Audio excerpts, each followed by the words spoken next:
For the past 5 months, lawmakers and regulators have been investigating Johnson & Johnson over numerous recalls of, some of the most commonly taken pain and cold drugs that the company's McNeil division makes. These are drugs that pretty much everyone has in their bathroom cabinets. Lawmakers and regulators are also investigating Johnson & Johnson over what they term as a phantom recall of Motrin tablets in 2008.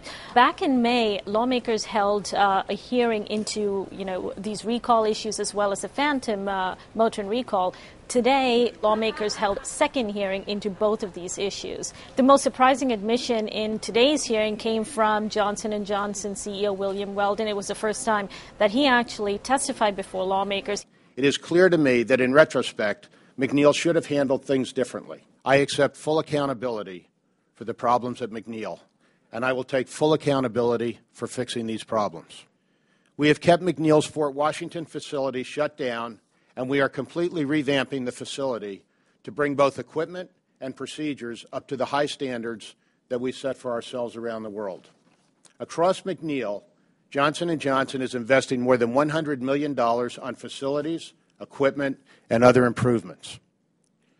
McNeil retained an independent third-party consultant with expertise in manufacturing and quality systems.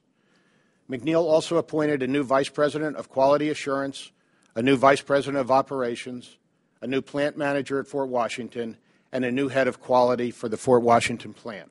What we still don't know, and what regulators and lawmakers still want to know, is what led to these, more than half a dozen recalls of these drugs over the past year. What led to a breakdown in management, in processes at McNeil's manufacturing plants?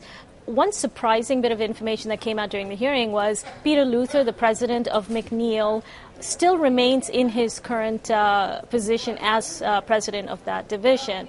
Now, when we consider the impact on Johnson & Johnson's business from all these recalls of its popular drugs, from the investor perspective, the stock really hasn't taken that big of a hit. I've talked to analysts about this, and they said, well, if you consider McNeil in, the bigger portfolio that Johnson & Johnson operates, that division accounts for about 1% of the company's overall sales. Branding experts say that a more serious problem for the company is the hit to its brand from all these recalls.